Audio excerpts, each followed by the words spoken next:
programming here at Lakeside Chautauqua. In a few moments, I'm going to be introducing our speaker today, Dr. Benjamin White, who's joining us from South Carolina. But before we get to that, a few quick reminders about the virtual Chautauqua Lecture Series. This season, all of our programs will be available on Zoom webinar. To access the webinars live during the program, so you're able to interact with our speaker, just go to lakesideohio.com/calendar. And on each of the dates that one of our programs are happening, you'll see a purple banner at the top of the date. And if you select that, you'll be taken to a different page with all the Zoom links to access the Zoom webinars. Otherwise, many of you have realized that we are also now streaming live to Facebook, so you're able to rewatch on Facebook as well. But if you have any questions throughout the season, either about the calendar or about how to access any of the programs, just please get a hold of our education department, and we'd be happy to get you connected. Having said that, we are accepting questions on Facebook for our Q&A portion at the end of the program. And if you are live in the webinar right now, you can go to the bottom of your page and select the Q&A button and submit your questions, any questions you might have for Dr. White throughout the program, and we'll be moderating those. And then at the end of the program, we'll be having our typical Q&A sessions. So with that out of the way, I would now like to introduce our speaker for the series this week, which will be focused on the making of the Bible, Dr. Benjamin White. He is the Associate Professor of Religion at Clemson University, and he's also the Director of BA in Religious Studies, and he's a scholar of ancient and modern interpretations of the New Testament, the reconstruction of church origins and the development of early Christianity. So thank you for joining us, Dr. White. I think you'll all enjoy his background now. You can appreciate where he is. Hey, folks. Dakota, is it me? Yes, it's you. Awesome. Yep. Sorry, yeah, great. Well, hey, everyone. Thanks for joining me this morning. I actually got up this morning and started to worry a little bit whether or not you all were in Eastern Standard Time or Central Standard Time. So I had to do the quick time zone map thing to make sure that I would be able to join you all this morning. So thanks for being here. I wanted just to give a short little introduction to myself, my work, and my connection with Lakeside, how someone from South Carolina gets to lecture at Lakeside. Before I do that, I wanted to thank Dakota and her team at Lakeside for having me, not just in giving me this opportunity to talk to you, but for giving me an excuse to wear a shirt and tie. When we went all online in the spring, we were scrambling. I was teaching from home, my students, and with 18 to 22-year-olds, you can show up and teach in a t-shirt, but I thought I would do a little bit better for you all today. I've got Hoover Auditorium in the back because I wished I could be joining you from Lakeside. My Lakeside connection is as follows. My wife was born in Columbus, raised in Columbus, and was raised by her maternal grandmother, who during the summertime would bring her up to Lakeside. We got married straight out of college in North Carolina, and at some point, my wife said, look, I need to share Lakeside with you. So we made a trek in 2007 to Lakeside. I actually have a picture that I want to show you of my trip there, just to show you that I have been there and that I had intended to come back. Let's see, I can do, we're going to be looking at my PowerPoint slides. And here I am in 2007, taking a look over the lake. We have since adopted a son, a teenager, a few summers ago, and we wanted to introduce him to Lakeside. And so my wife, Melissa, suggested that I volunteer to teach. You're a university professor, why don't you go up and give a lecture? We'll go up as a family and introduce Lucas, our son, to Lakeside. So we're not able to do that this summer, but we intend to join you next summer, assuming the whole COVID situation has gotten settled out. I'm from North Carolina. I've migrated south to South Carolina to teach at Clemson University. My PhD is from the University of North Carolina at Chapel Hill in the history of early Christianity. I'm an interpreter of the New Testament, as well as a scholar of the making of the Bible and the history of early Christianity and how we got from the origins of Christianity and the writing of these documents to the Bible as we know it today. I just finished teaching a course called Constructing Scriptures in the spring with undergraduates. And so I'm going to try to do with you all in the course of 3 days what I do in a semester with students. So it'll be a challenge, but hopefully we will all learn something along the way. Let me get the main PowerPoint up. I'm going to start us off with a quick poll, because when we talk about the Bible, we're not actually talking about the Bible, but as you may know, Christians across the globe have different Bibles, different contents in their Bible. And so as a way of trying to understand where our audience is and how I can pitch the material over the next few days, I'd like to know a little something about your own religious background. So I've got a poll that I'm going to throw up, and if you are participating on Zoom, you can vote live. I'll give you 30 seconds, a minute, if you want to participate. It's all anonymous. I'd love to know what basic tradition you're coming from within Christianity, or if you're coming from the Jewish tradition. This will help me to gauge what it is you may or may not know about the Bible, or the Bible that you're particularly familiar with.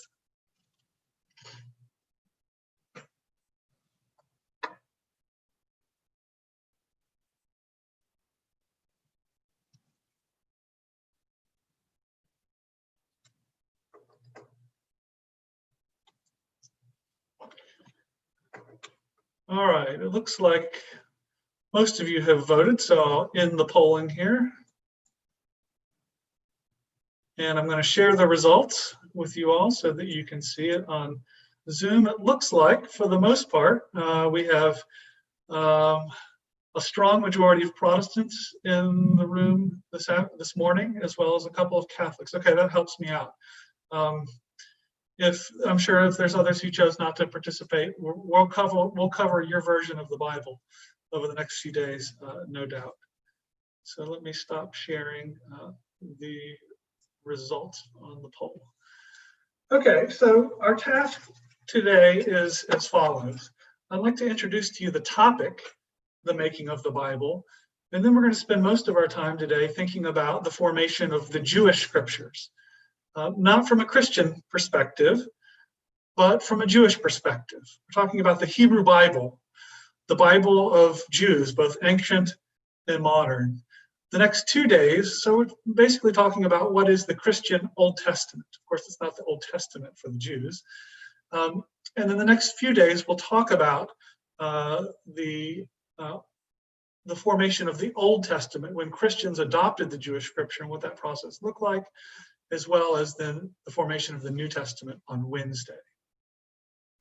What I'm going to do is I'm going to share some slides with you over the course of the next 45 minutes to an hour. Some of those slides are a little text heavy, and I want to make sure that you can see the slides fully on your screen. So I'm going to turn my video off for the next period of time, and then I'm going to come back to you on the Q&A and stop the share screen and come back so that we can have more of a conversation. We kind of lose the back and forth conversational piece over Zoom, but it is what it is. Okay, so I'm going to stop my video at this point and just walk you through the presentation, the making of the Bible. So I want to introduce our topic, the making of the Bible. And the very first thing that I want to do is problematize the phrase, the Bible. Because as it turns out, Christians today have a variety of different Bibles. And I have a chart that I want to share with you. On a PDF here. I'm going to stop sharing that, and I'm going to screen share a PDF.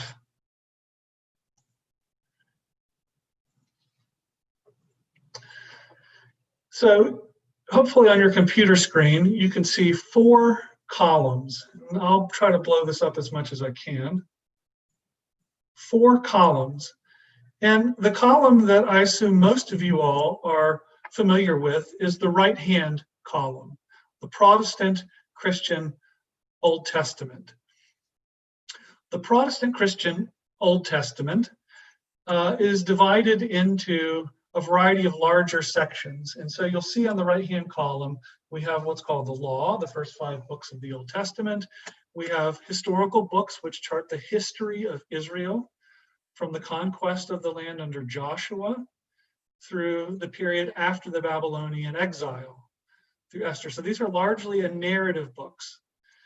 Then we have in the Protestant Old Testament texts that are a little bit of a mixed bag. They're largely poetic, and so they represent some hymns like Psalms, but also some wisdom literature like Job, Proverbs, Ecclesiastes.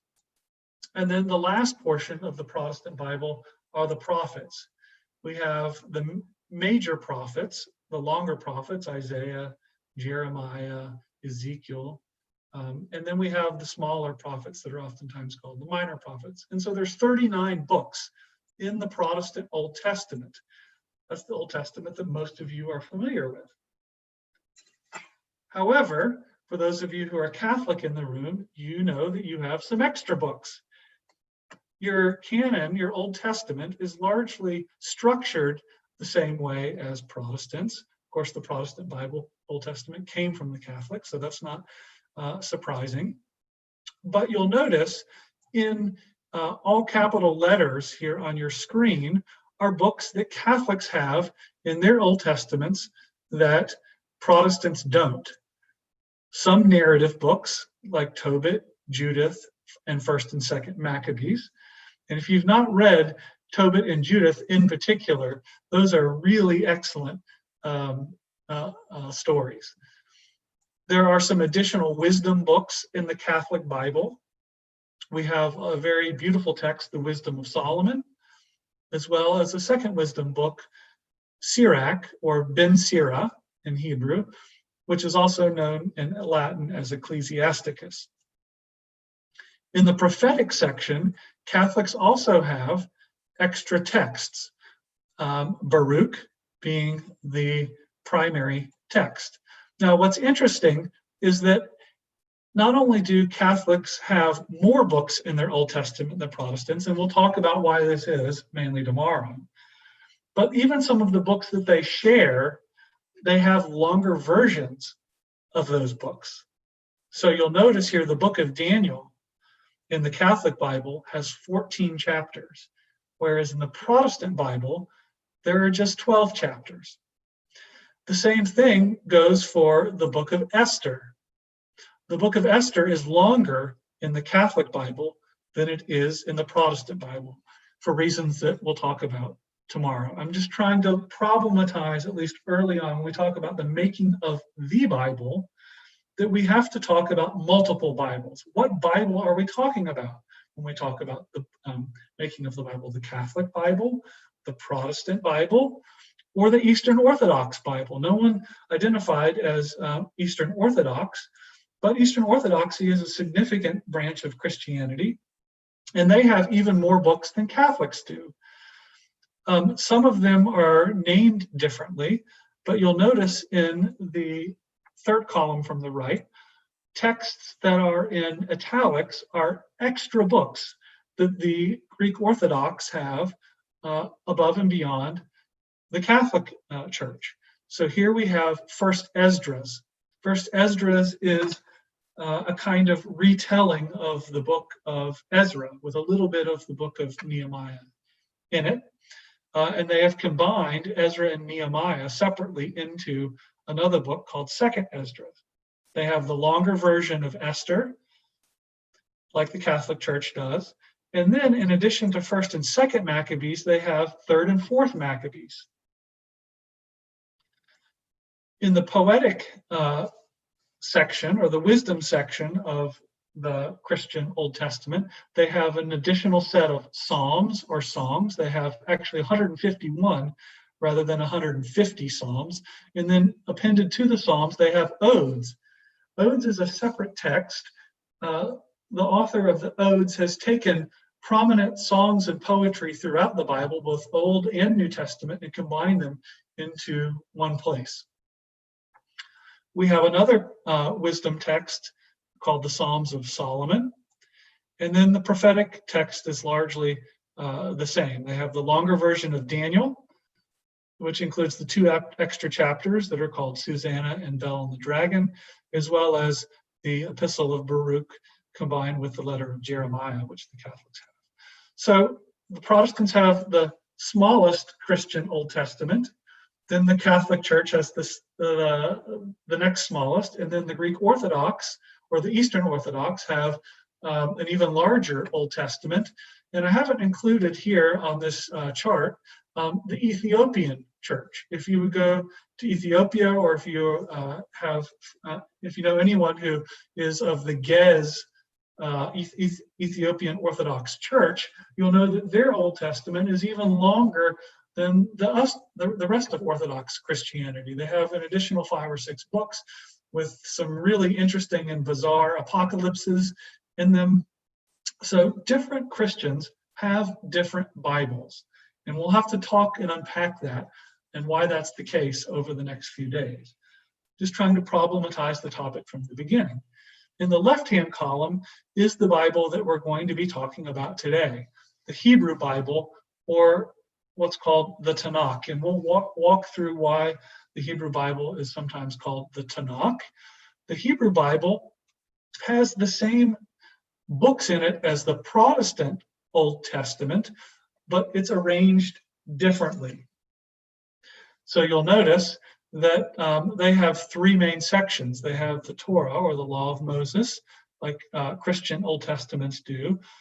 But then comes the prophets, and their prophets are divided into 2 sections. And we'll talk more about this in a minute, but they have a narrative section. It's interesting that they have this narrative section called the former prophets, and we'll talk about why this narrative of Israel's history is called the prophets. And then they have the latter prophets. It's the texts that we normally think of when we think of traditional prophetic literature. The final section of the Hebrew Bible is the Ketuvim, or the writings, and it's a kind of catch-all of genres that includes songs, the Psalms, it includes the wisdom literature that's over here, but it also includes Daniel, which is a prophetic text in the Christian Old Testament. They have narrative texts like Ezra, Nehemiah, and 1st and 2nd Chronicles in this last section, which we would normally have in our historical books section. They have in this last section called the writings. And so we'll have to talk and unpack about why Jews have a different, not just number of texts than Orthodox and Catholic Christians, but why even with Protestants, even though they have the same text, why those texts are organized differently, how that came about historically.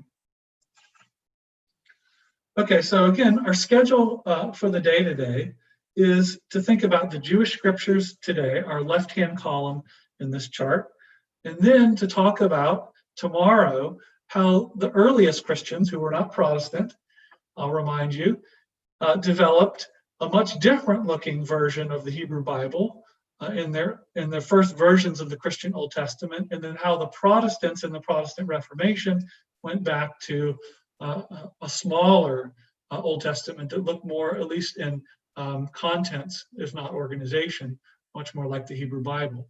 Then on Wednesday, we'll talk about the formation of the New Testament, which is a much more standard list of texts across all varieties of Christianity. So that's our kind of schedule for the day. Now, whatever your Bible is, the Bible is a book of books. And the word Bible comes from the Greek term biblos. Biblos just means book or scroll. And as a book of books, it really is a collection of individual texts that span almost 1,000 years in composition. The earliest sections of the Hebrew Bible are probably, or the Jewish Bible, the Tanakh, are probably written around 1000 or so BCE. And at least for Jews, the last written of those texts dates to probably 160 BCE. And I'm using BCE and CE. I teach at a public university, so I'm used to saying before the Common Era and the Common Era rather than BC or AD. So that may be a little bit of a change for you. And I just wanted to let you know, I may switch back and forth, but I don't want you to be confused. BCE stands for before the Common Era. CE stands for Common Era. It's a religiously neutral way of talking about time, although it's still structured on the birth of Jesus being around the year 0 or so. So the Jewish Bible has texts written somewhere from 1000 BCE or BC up to maybe the 160s BCE. And if you include the New Testament in that for Christians, some of the New Testament texts are written in the 2nd century CE or AD. So we're talking about a collection of texts that span 1,000 or more years in authorship, as well as a wide range of genres. The Bible contains narrative or historical genres. It contains biographical genres. It contains legal material. It contains songs and hymns. It contains prophecy. It contains erotic love poetry, like the Song of Songs. It contains sayings of the wise, the Proverbs. It includes everyday letters, like the epistles of Paul. And it contains crazy end-of-the-world apocalyptic visions.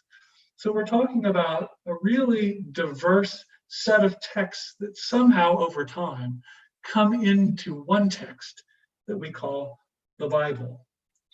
Now, some individual books in whichever Bible you're reading show evidence of their own lengthy compositional history.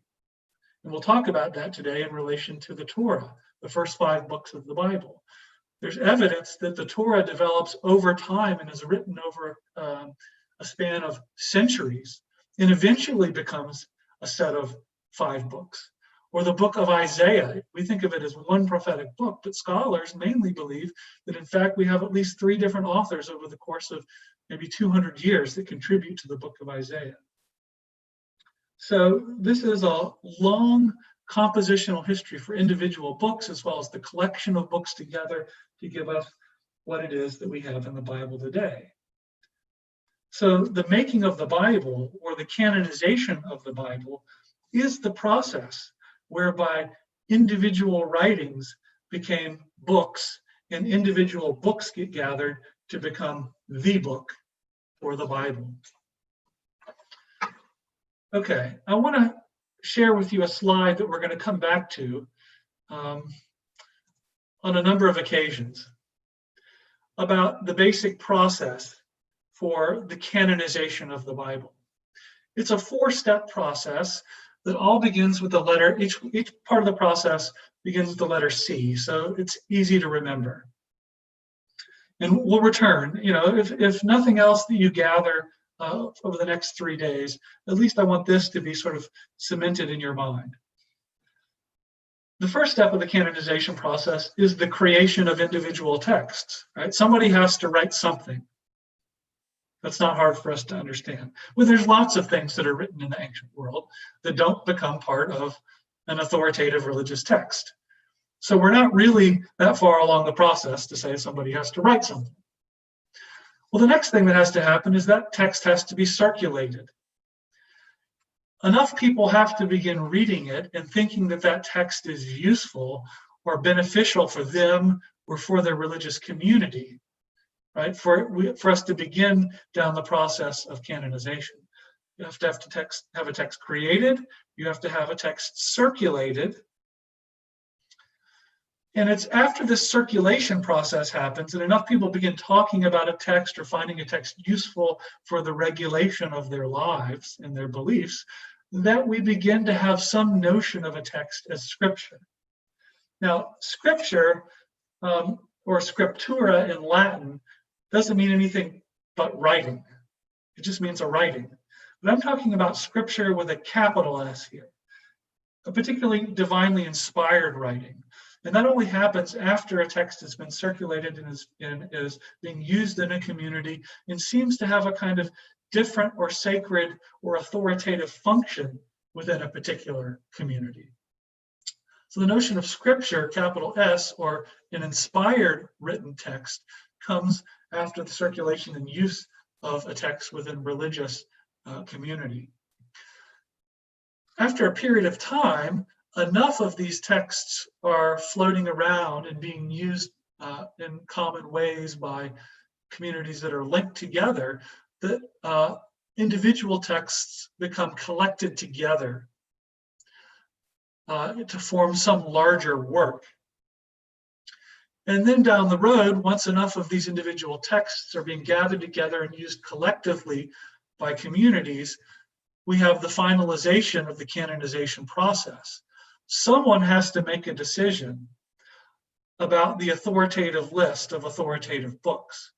The books become authoritative individually when they're recognized as scripture, but as a group of texts, that's the final piece of the canonization process. And that can only happen after the texts have been collected together and are kind of being used as a group. How large is that group of texts going to be? Are there limits to how long the list of authoritative texts for any particular religion can be or not? Is the canon open? Is the canon closed? This is a question we'll have to ask, particularly for Christianity, because as we're going to find out, the Christian canon did change in the Protestant Reformation. So the canonization process is never final, but it does kind of bring a finality, at least for a period of time. So this is the four-stage canonization process. And as I note here, a canon is an authoritative list of authoritative books. And why do we call it a canon? Well, canon is a Greek term. And originally, in its crudest and most simplistic use, a canon in Greek was a ruler. It was used by architects, a kanon in Greek. It was a measuring rod. It was a unit of measure. Right? It helped architects know how to measure out and keep things straight and in proportion. And so in that way, it was a standard of measurement. Well, after a period of time, like most language, words take on different meanings. And so canon can increasingly be used for other standards. And it's no longer can be applied just to a ruler or a measuring rod in Greek, but it could become a kind of generic term for anything that's a kind of standard or a norm. And this next slide may make you blush a little bit, and I'm only going to keep it up for a little bit in case you're slightly embarrassed by it. But I want to show you an artistic depiction that in the Greek world was called the canon. This is a Roman copy of a Greek sculpture done around the year 450 BCE by a sculptor, an artist named Polykletos of Argos. It was originally done in bronze, and it was a depiction of Achilles. If you've read the Homeric epics, Achilles was seen as the pinnacle of manhood. He set the standard for what manhood was, and so Polykletos in the year 450 constructed a bronze statue of Achilles that he called the canon. Why? Because artistically he believed this set out the standard of what a man should look like. The proportion, not just the build, but the proportion of limbs to other limbs of the body, and it was called the canon. So here we have a word that originally meant one thing, a measuring rod, being applied now to something else in art that we call the canon, a kind of idea of the pinnacle of what it means to be a male. Now, there are other ways that we can talk about canons that you may be familiar with. I teach at a university, and so there's all sorts of debates across universities in the United States about what should go in the general education curriculum at our university, because the general education is the sort of standard. What is it that we think that every educated person should know, regardless of what major and profession they choose to pursue? And, at one point in time, the general education programs at universities largely focused on the Western tradition. So you read Shakespeare. And of course, now that the United States is a much more diverse population, we have debates in English departments and in universities as whether or not Shakespeare should still be taught. Is it still part of the Western canon? Is it part of the development of the English language and literature that we think is basic and standard for every American to know? Same thing for American history textbooks.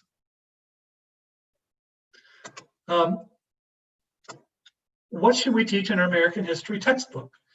The textbook can only be so long. What are the absolutely essential facts? What are the standards of things we want everyone educated person to know? So that's another kind of canon or authoritative list.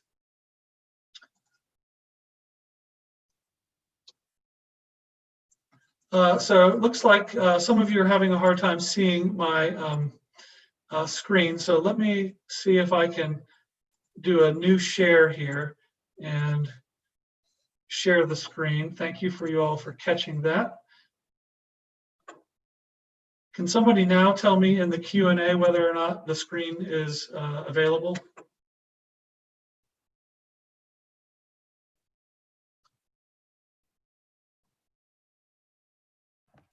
Dr. White, we can see your slides now. Okay, great, thank you. Sorry about that.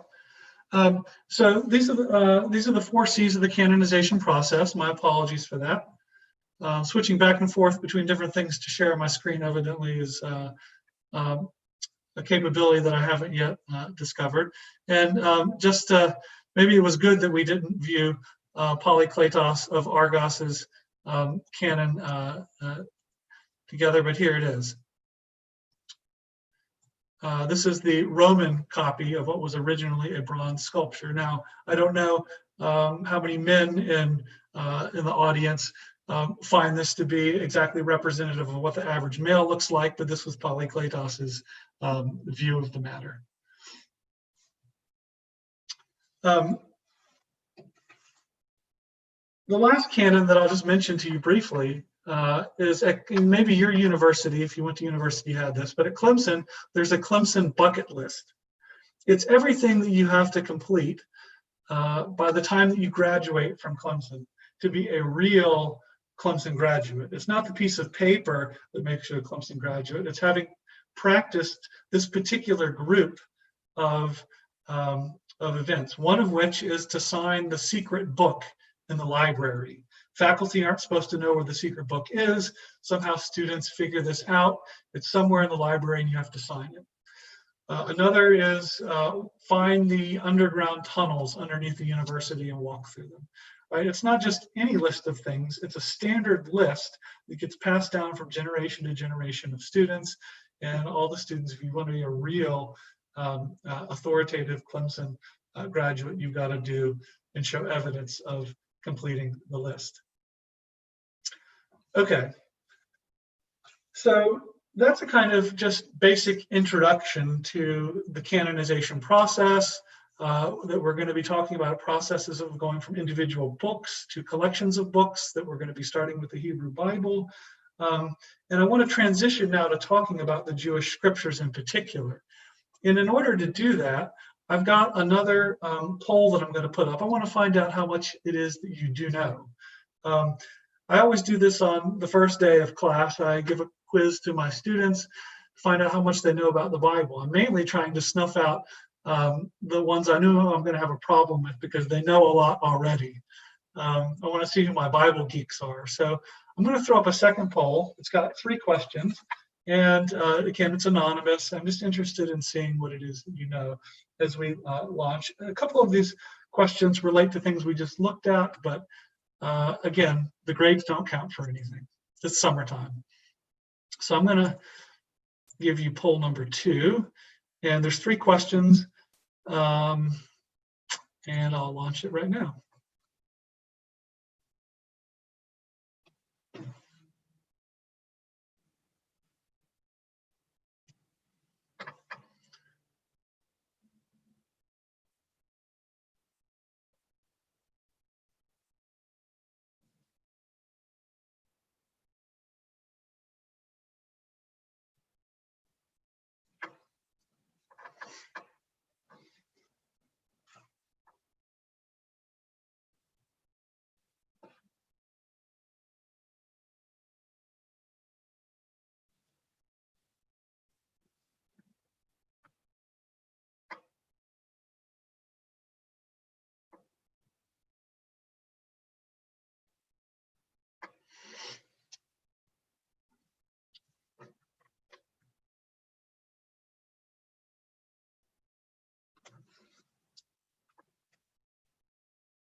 give you another 15 seconds or so to get the questions answered.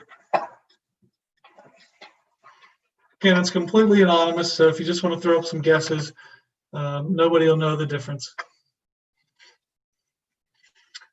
All right, I'm going to go ahead and end the polling here and see what we came up with. I'll share the results. You all should be able to see these now. How many individuals' books make up the Protestant Bible? The answer 56 is correct. A couple of you all answered 666, which was supposed to be a joke by me, the sign of the beast. Let's hope that there's not 666 books in the Bible. The second question, how many more books do Catholics have in their Bible than Protestants? The correct answer is 7. 7 more books than Protestants have. And which language of these Bibles was not an original language of the Bible? And Latin. That's good. 80% of you all got Latin correct. The Hebrew Bible that we're looking at today was written in both Hebrew, as well as certain sections of Daniel were written in Aramaic. And the New Testament, of course, was written in Greek. Latin was a translational language later on for both the Old and New Testaments. All right, so I'm going to click out of the poll here, and we're going to move into a discussion of the Jewish scriptures. The Jewish scriptures, or the Bible of Jews, both in the ancient world as well as today, can be called the Tanakh. The Tanakh is an acronym for the 3 major sections of the Jewish scriptures as they develop over time. T stands for Torah, which is basically the law of Moses. It encompasses those books, Genesis, Exodus, Leviticus, Numbers, and Deuteronomy. N in Tanakh stands for the Hebrew Nevi'im, which in Hebrew means the prophets. And the K stands for the Ketuvim. Kathav in Hebrew means to write, and so the Ketuvim are the writings. It's sort of everything else that's not law and prophets. Now, I want to share with you, we're going to go back to the PDF of the Christian Bibles. Hopefully everyone can see that. Confirm to me if you can't. And what we're looking at here is the left-hand column now, and I'll try to blow it up a little bit. And we've worked through this briefly, but I want us to focus here on the first section of the Tanakh, the Hebrew Bible, the Torah, first section of the Hebrew Bible, the Torah. And you'll notice that it's quite similar to the sect of the law or the Torah in the Christian Bibles. The next section is the prophets, and I mentioned this briefly. Joshua going from the conquest of the Holy Land into Kings, which is the fall of Israel at the hands of the Babylonians in the 6th century BCE. The latter prophets are not these aren't narratives. These are the actual prophetic books. These are individuals who lived during the time period narrated in the former prophets. And these are the oracles that they gave, oftentimes to kings, about what was happening in the history of Israel and why Israel, for instance, was being invaded by the Assyrians or the Babylonians or some other foreign power when the land had been promised to them. And then we have the Ketuvim, or this last group of texts. And as I pointed out earlier, the Hebrew Bible is arranged differently from the Christian Bible, both in the number of texts, except for the Protestants, as well as in the arrangement of the texts. And what we're going to find is that the solidification of the 3 portions of the Hebrew Bible over time is a very similar process to what we'll find with the New Testament. In other words, there's going to be an initial portion that is canonized and becomes the sort of core of the text. In the New Testament, that'll be the Gospels. In the Hebrew Bible, that's going to be the Torah, or the Law of Moses. Then there's going to be a second major section. Just like in the New Testament, we're going to see that the Pauline epistles become the sort of second authoritative portion of the New Testament. The prophets are going to be that for the Jewish Bible. And then what are called the Catholic epistles, sort of everything else besides the Gospels and Paul in the New Testament. That would be like Jude, 1st and 2nd Peter, Hebrews, James, Revelation, that gets canonized last in the New Testament. We're going to have a catch-all group of writings in the Jewish Bible called the Ketuvim, or the writings. Okay, so I want us to begin by talking about the Torah, this portion of the Jewish Bible that really becomes the canon within the canon. You know, if you think about the Bible, there are certain texts that you're more familiar with. In the New Testament, that may be one of the Gospels, like the Gospel of John, the Gospel of Matthew, or Paul's epistle to the Romans. And then there's texts in the New Testament you probably have hardly ever read. Jude, 2nd Peter. I mean, they're in there, and they're in the book, they're in the list, just like those other ones that I mentioned. But it's just that Romans, particularly for Protestants, or some of the Gospels are canon within the canon in the New Testament. They're particularly authoritative. Our ministers preach for them more often than some of the other texts. Well, the same thing happens with the Hebrew Bible. There's going to be a canon within the canon, a set of texts that are more holy and more authoritative for the Jews than others, and that is the Torah. Now, the contents of the Torah include not just law, and the word Torah in Hebrew means teaching, principle, law, but there's a lot of stuff in the Torah besides teaching. The contents of the Torah, as you're probably familiar with, include, say, the story of Abraham being called by Yahweh, the God of Israel, to go to the promised land, the giving of the land to Abraham and his descendants, the exodus from Egypt, the giving of the law on Mount Sinai. But even before that entire story of Israel, the first 11 chapters of Genesis talk about the creation of the world, the expansion of people on earth, the development of languages, the cataclysmic flood under Noah. We call this the primeval history, the kind of history of the world before the history of Israel as it begins developing in Genesis chapter 12. So the contents of the Torah are both narrative as well as legal. The legal material gets folded into the narrative of the history of Israel. Now, originally, the Torah for Jews, as well as for Christians, was considered to have been written by Moses, who is really the primary figure of at least 4 of the 5 books of the Torah. Jews and Christians for centuries associated the authorship of these 5 texts with Moses, who was the great lawgiver and prophet of Israel. This Moses figure, if he was the author of these 5 texts, lived sometime in the 13th to the 14th century BCE. But many, many scholars today, the vast majority of scholars, think that the claim that Moses wrote the Torah to be problematic. This is both some Jewish scholars as well as many Christian scholars. And here are the reasons why. First of all, the Torah is anonymous. It doesn't say, I, Moses, wrote the text. And in fact, there's evidence within the text itself that the text wasn't written by Moses. And I'll give you one piece of evidence here. The end of Deuteronomy 34. Hopefully you can see this on your screen. The very end of Deuteronomy talks about Moses' death. So Moses, the servant of the Lord, died there in the land of Moab, according to the word of the Lord, and he buried him in the valley in the land of Moab, opposite Beth Peor.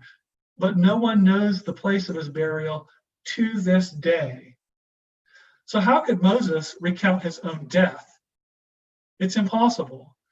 In addition, the language at the end of this verse, to this day, suggests that whoever's authoring Deuteronomy the last book of the Torah, lives some number of generations removed from Moses. So most authors, because of this and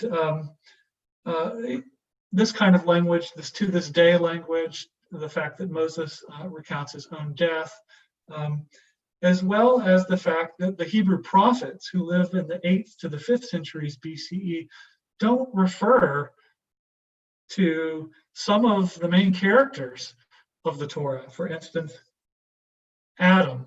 Adam is only mentioned once in the prophets.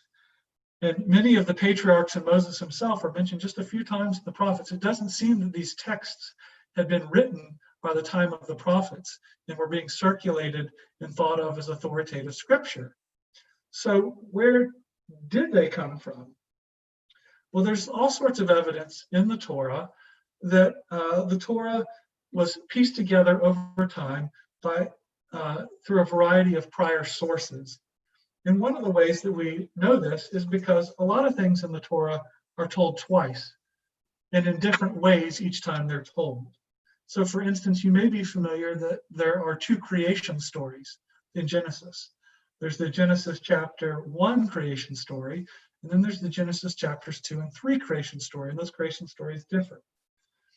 There are 2 different accounts of the flood that have been spliced together. If you read the Noah account, everything happens in the Noah account twice. The water comes up twice, they enter the boat twice, they close the door to the boat twice, they gather the animals twice.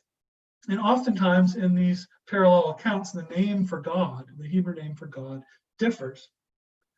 Other names differ, so that Mount Sinai, on which Moses received the law, is occasionally called Mount Sinai, occasionally it's called Mount Horeb. The 10 Commandments are given twice, once in Deuteronomy and once in Exodus, and they differ slightly in each of those accounts. So scholars think that the best explanation for all of these double strains in the Torah is to suggest that the Torah was composed of multiple sources, and sometimes those sources overlapped in or told the same stories. Back in the late 1900s, the original form of this hypothesis that the Torah developed over time from a variety of literary strands was called the documentary hypothesis. J, E, D, and P were the 4 strains. We don't need to go into the sort of technicalities at this point about what the Yahweh strain was, what the Elohist strain was, what the Deuteronomist strain was, what the priestly strain is. That is just to say this was the first attempt by scholars to try to mark out which portions of the Torah came from which sources. The JEDP and P theory has itself gone through a number of revisions, a number of challenges. I think it's fair to say that the current state of scholarship on the Hebrew Bible is as follows: that the earliest portions of the Torah are probably some of the legal material that we find in Exodus in particular, and maybe some early forms of the Exodus narrative. And that begins probably developing as a written strain in the 10th century BCE. So the earliest portions of the Torah post-date Moses probably by a couple of hundred years. Now, maybe that some of this legal material in Exodus goes back to a figure Moses. Many scholars are open to that idea, but as a kind of written text, it comes later, maybe a couple hundred years after Moses. So that some of the legal material gets written in the 10th century, other legal material gets written in subsequent centuries, and that in the 6th century BCE, when the Jews, or what is the southern kingdom of Israel, the kingdom of Judah, gets taken by the Babylonians, that there's another kind of creative impulse within the history of Israel to develop additional histories about their past, and as well as the contact with Mesopotamia that came through the Babylonians in the 6th century, probably brought into Israel the stories that you may know of, like the Epic of Gilgamesh, or other Mesopotamian creation myths that sound so much like our Old Testament. particularly in Genesis. And so some scholars believe that actually those early chapters of Genesis that we might think of as the earliest written portions of the Torah, in fact, are written much later and are influenced by the contact with the Babylonians in the 6th century. So this contact with the Babylonians in the 6th century, as well as all of this developing legal and narrative material in Israel's history, probably congeals together as something like what we know of as the Torah in the 5th century. And most scholars think that this happens under the leadership of someone named Ezra, whom you can read about in the books of Ezra and Nehemiah in the Old Testament. And we won't read this entire passage, but I just wanted to notice at the end of this section from Nehemiah that Ezra offers a public reading of something that's called the Book of the Law. Earlier in this passage in verse 1, it's called the Book of the Law of Moses. Many scholars think that Ezra, in fact, was the one who sort of compiled all of the various legal traditions, as well as a kind of final form of Israel's history and exodus from Egypt, as well as stories about the patriarchs, which had sort of congealed into a solid form, as well as some of these primeval stories about the creation of the world and the flood. By the year 400 BCE, most scholars think that there's a relatively stable form of the Torah, the first 5 books of the Hebrew Bible. And we know that this must be the case because in the 3rd century BCE, i.e. the 200s BC, there's a Greek translation made of the Torah. And so you can't have a translation of something before that thing actually exists. And we'll talk more about that Greek translation tomorrow. So to put a kind of cap on the Torah, most scholars now do not believe that Moses was its author back in the 13th and 14th century, and that it was authoritative Jewish literature for 1,000 years or more, but that it was came about through a process of literary editing of earlier sources, and really only came into the form that we know of it today around the year 400 or so BCE. That gets us the canon within the canon. But the second portion of the Jewish scriptures is called the Nevi'im. And you'll remember that the Nevi'im, or the prophets, includes the former prophets, which are the narrative sections of the Hebrew Bible, as well as the text that we normally think of as prophetic: Isaiah, Jeremiah, Ezekiel, Joel, Amos, etc.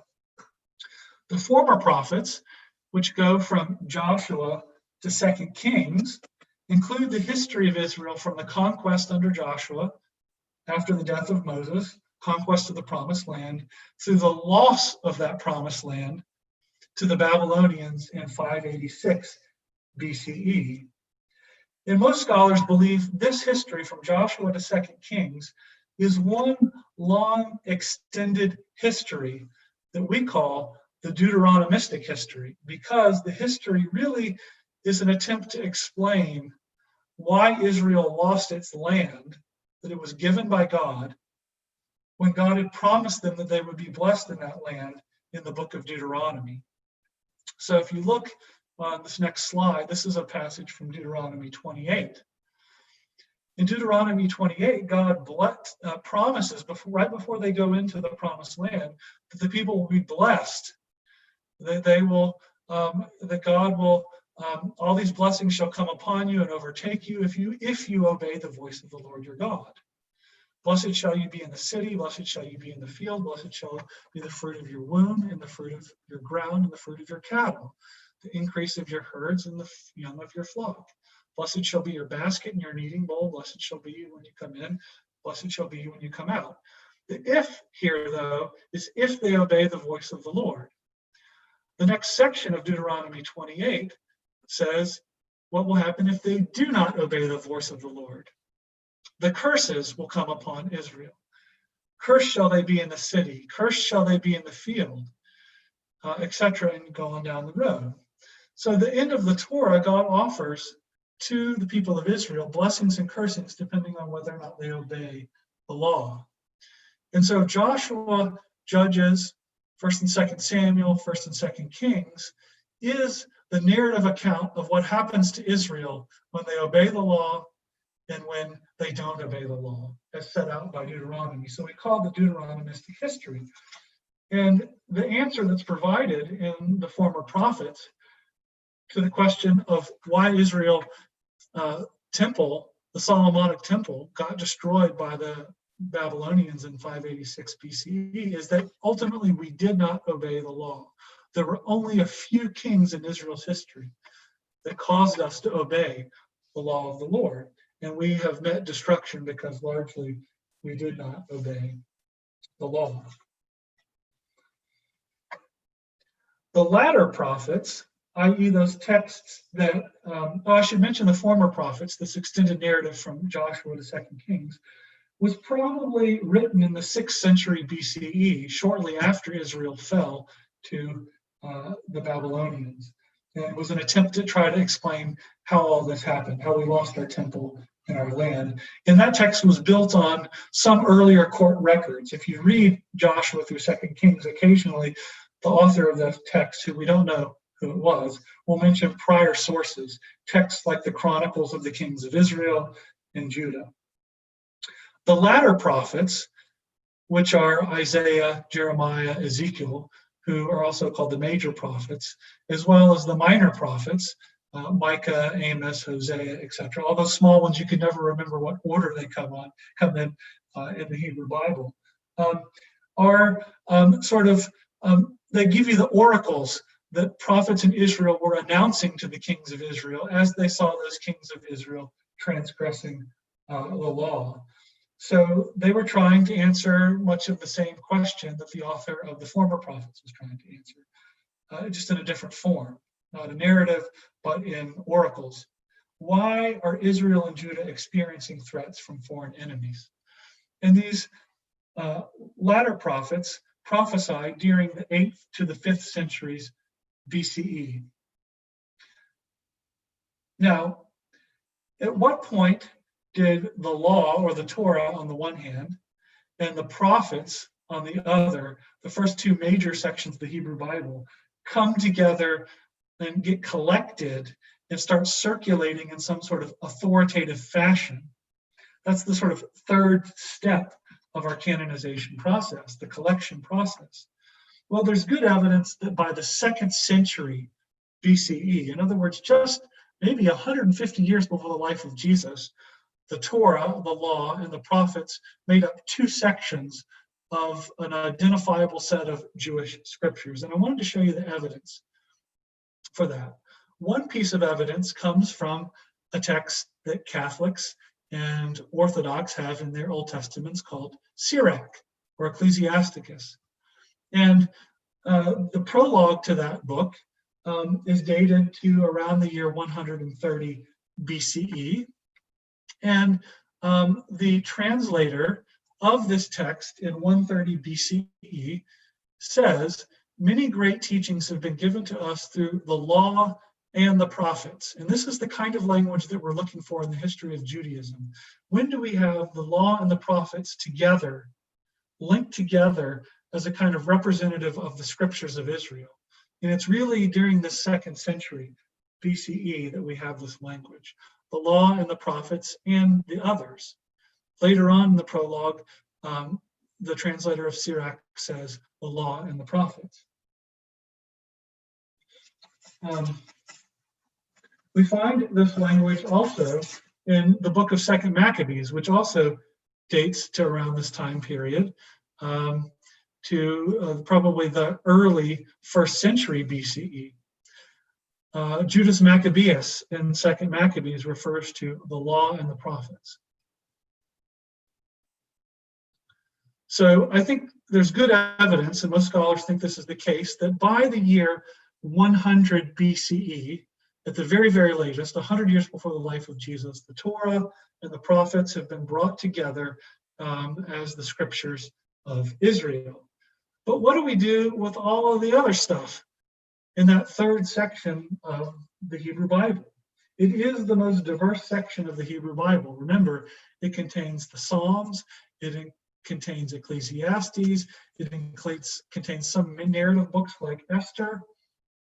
It contains narrative books like 1st and 2nd Chronicles. It is the kind of catch-all of other things that you find in the Hebrew Bible. Well, there is evidence that these other texts are circulating around and are being read by Jews in an authoritative way.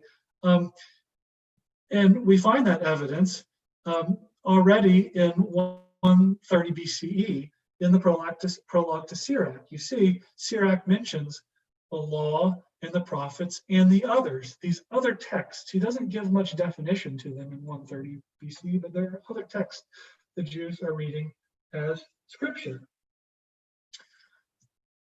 Chief among those other texts is the Psalms, and there's lots of good evidence from this, even from our own New Testament. I'll first show you a non-New Testament passage. In the 1st century CE, during the time of the life of Jesus and Paul, Philo of Alexandria, a Jew living in Alexandria, Egypt, also mentions now 3 sections of the Torah, the Hebrew Bible: the laws, the sacred oracles of God enunciated by the holy prophets. So we have the law, we have the prophets, and then he mentions the 3rd section, the hymns and the psalms. So this 3rd section, the writings, is developing, and it seems like the Psalms are the kind of canon within the canon of even the writings themselves. And then you may be most familiar with this passage from the New Testament about Jesus after his resurrection. That Jesus says to his disciples after his resurrection that everything written about me in the law of Moses and the prophets and the Psalms must be fulfilled. So again, to reiterate, probably by the year 100, we have BCE, 100 years before the life of Jesus, we have evidence that the Torah and the Nebi'im, or the prophets, are compiled together, and that by the time of the life of Jesus in the 1st century CE, maybe even 100 years after that, we have a 3rd section of the Hebrew Bible that's being talked about, and largely it's for its poetic representation. It contains the hymn book of Israel, the Psalms. But this 3rd section, the writings, contained a number of problematic texts that took a while for Jews to acknowledge, or all Jews to acknowledge, as scripture. So this last text that I wanted to share with you related to the writings comes from the Mishnah. The Mishnah is our first set of rabbinic writings within Judaism and dates to around the year 200 or so CE. So that's 200 or so years after the birth of Jesus. You find Jews debating back and forth whether or not certain texts defile the hands.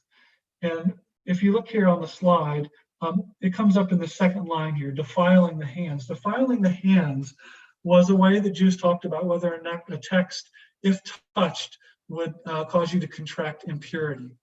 A text that defiled the hands is a text that was holy. A text that doesn't defile the hands is a non-sacred text. And you'll see here in the Mishnah, and you have to read around in the rabbinic literature quite a bit to make any heads or tails of it, but you'll notice that there are a couple of texts that are mentioned here that the rabbis are still debating in the year 200 AD whether or not they're sacred. The Song of Songs being one, whether or not it defiles the hands or not, and as well as the book of Kohelet. Kohelet is the Hebrew for Ecclesiastes. Now, why might these 2 particular texts be debated back and forth by the rabbis, even in this much later period, as to whether or not they're sacred or not? Well, the Song of Songs is erotic love poetry. It doesn't mention God at all. How can that be a religious text? Or Ecclesiastes. If you haven't read Ecclesiastes recently, go read it. It's it's what we call pessimistic wisdom. It asks questions like whether or not it's better to be an animal or a human, because there's the same fate for both. There's questions about whether or not one should pursue righteousness or not, because it doesn't really get you anything in life. You might as well just eat, drink, and be merry. So that its perspective was troubling to some Jews, and some of these other texts in the writings took a while, took a little bit longer to make it into the Hebrew Bible.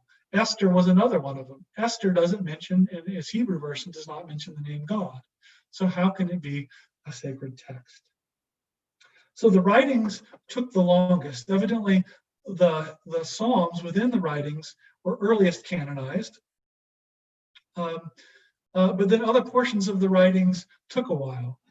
The first evidence that we have of the Hebrew Bible containing the books in it, the exact list of books in the exact order that we now have it within Judaism, is not until the 6th century BCE. There's in the Babylonian Talmud, there is a passage that preserves an earlier ruling. How much earlier, we're not exactly sure. Sometime maybe in the 3rd or 4th century CE, but this earlier ruling gets contained in the 6th century Babylonian Talmud, and we finally have a list of the 24 books that the Jews recognize as sacred scripture. So to be clear, the process of the canonization of the Jewish scriptures takes a long time. It begins with a few things being written, legal traditions being written down in various sources in the 10th century BCE. Finally, those things all get compiled maybe by Ezra in the 5th century BCE into something that looks like our Torah. That Torah takes its final shape maybe around the year 400. It gets combined with the former and latter prophets, which begin to be written sometime in the 8th century through the 5th century BCE. They're combined together with the Torah by the 2nd century BCE. And then all of these other texts are written and floating around that we call the writings, and are still being debated as to whether or not these texts defile the hands or not in the 2nd century CE, 200 years after the life of Jesus. And it's not until the 6th century CE, 600 years after the life of Jesus, that we have final evidence of the list that would become authoritative in the way that we know of it in the Jewish scriptures today. So it's a long and winding process. Again, I take a whole semester to unpack all of this for my students. I can only give you a bit of it today. And obviously we'll have time for some follow-up questions if you've got some specific questions about it. I did want to mention in our final 5 or 6 minutes here today, something about the Dead Sea Scrolls. And we might need to push some of this into the talk tomorrow. But the Dead Sea Scrolls have a large part to play in the canonization of the Hebrew Bible. The Dead Sea Scrolls, as you may know, were discovered in the 1940s next to the Dead Sea at a site called Qumran in the West Bank territory. And what I'm showing you here on the slide is the famous Qumran Cave 4, where so many of the fragments of the Dead Sea Scrolls were found. This is a picture that I took a few summers ago when I was on a study trip to Israel. The Dead Sea Scrolls were discovered in the 1940s. Originally, the first cave, which was not Cave 4, but Cave 1, were discovered in the 1940s accidentally by some Bedouin in the wintertime who were sort of exploring some of these caves. They were casting some rocks into the caves to see if see what the sound would be like, so whether or not they could enter the cave or whether or not there was a sort of deep chasm they might fall into. And in 1946, in that winter, one of the Bedouin throws a couple of rocks in the back of the cave and they hear something crack. And what cracks, we know now, was a jar, and in that jar contained a number of really important scrolls. There were in fact 7 scrolls that were discovered from that broken pot. Most of those scrolls were preserved in their fullness, not all of them, but most of them. And these Bedouin took these scrolls, they couldn't read the language of the scrolls, and they began selling them to antiquities dealers in nearby Bethlehem. 3 of the scrolls go to one antiquity dealer 4 of them go to another part-time antiquity dealer who's also a cobbler. And over time, these 7 scrolls get bought up by representatives of Hebrew University in Jerusalem and become the sort of first 7 main scrolls of the Dead Sea Scrolls. You may be interested to know that 4 of them, 4 of these original scrolls found in 1946, were eventually sold in the Wall Street Journal on June 1st, 1954. You'll see the ad here on the screen. The 4 Dead Sea Scrolls, biblical manuscripts dating back to at least 200 BCE, are for sale. This would be an ideal gift to an educational or religious institution by an individual or group. Someone bought these up who was related to someone who had bought some of the other ones up, who was a professor at the Hebrew University. These 7 scrolls, in addition to a number of other scrolls that eventually were discovered in 11 different caves there in Israel, exist now in the Shrine of the Book, which is part of the Israel Museum in Jerusalem. And I wanted to give you, before we enter into the Q&A, a little bit of a view of what one of these look like and why they're so important, and then we'll maybe talk more about them first thing tomorrow. You should be able to see on my screen an ancient scroll. This is a copy of the book of Isaiah from the Hebrew Bible that was discovered in that first cave in 1946. And Hebrews read from right to left. And just to give you a sense of what the scroll looks like, you can go through on the Israel Museum Shrine of the Book site and sort of scroll through Isaiah. You can click on a particular verse, and it'll give you the translation and tell you what chapter and verse of Isaiah you're looking at. But this is a beautiful scroll. And just to be clear as to why the discovery of the Dead Sea Scrolls in 1946 was one of the reasons it's so important, is that our earliest preserved copies of the Hebrew Bible before the discovery of the Dead Sea Scrolls were medieval in dating. They dated somewhere between the year 800 and 1000 CE. The Dead Sea Scrolls are dated 1,000 years earlier than that. They're dated to the years 200, 100 BCE, before the time of Jesus. So being able to analyze the Dead Sea Scrolls, what's in them, what biblical manuscripts are there, how Jews are, their commentaries on biblical manuscripts found in the Dead Sea Scrolls, all of this gives us an indication as to what the state of the Hebrew Bible was right before the time of Jesus, who of course we know was a Jew and didn't have a New Testament to read. All he had to read was his Hebrew Bible. So we'll talk more about the Dead Sea Scrolls. We'll begin there tomorrow as we begin to pivot into the time of Jesus and begin to think about the Hebrew Bible that the earliest followers of Jesus were reading. Okay, I've covered a lot today.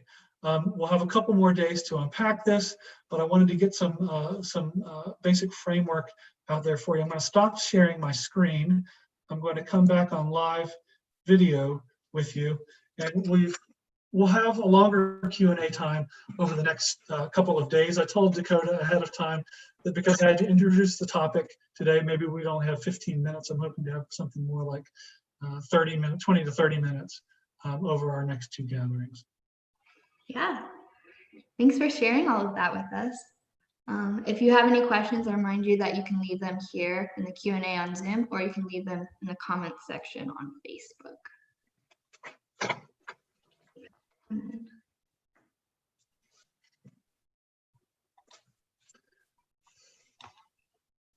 I tell my students there's no such thing as a bad question,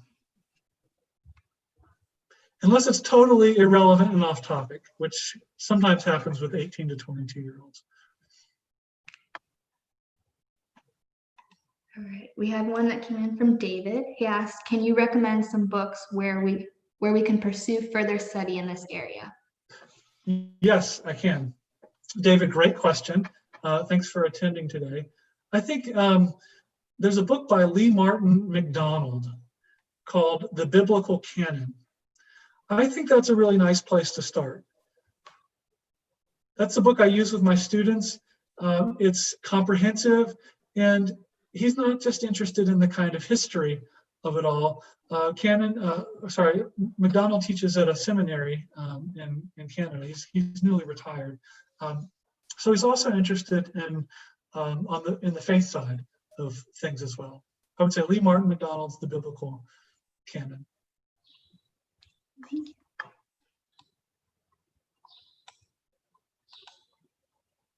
I have a few in the chat. So Steve asked, did Jewish scholars convene councils to canonize their scriptures? That's a great question. That's something I should have mentioned today. I think, and thanks Steve for joining, it's oftentimes sort of the assumption and that both Jews and Christians had formal councils to close their scriptures. And apparently this is just not the case. For the Jew, and we'll talk more about councils for the New Testament over the next few days, but there is a council that, according to the rabbis, met in the late 1st century called the Council of Jamnia. And if you don't know how to spell Jamnia or you've never seen that word, I'm going to write it here in the chat for all panelists and attendees to see. Jamnia. If you don't know how to use the chat, there's should have a feature at the bottom of your screen that says chat. Just click on it. Jamnia. And a number of things happened at Jamnia, but not the closing of the scripture. Both the process for the Jews as well as the Christians, it was much more organic. For the Christians, there will be councils that issue proclamations in the late 4th century about what for Christians is authoritative scriptures. But in those cases, those councils seem to be kind of ratifying something that was already common practice.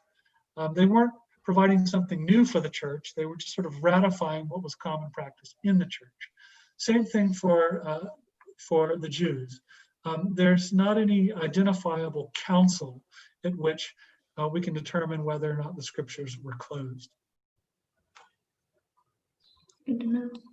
And then we just have a few comments on Facebook saying they really enjoyed it. Thanks for sharing. Yeah, absolutely. I think that's all the questions we have for right now. I want to remind everyone that Dr. White will be back with us tomorrow and Wednesday to further explain the text of the Bible. So please join us then. Thank you, Dr. White. And with that, I'm sending our love from Lakeside, and we'll see you all tomorrow. See you all tomorrow.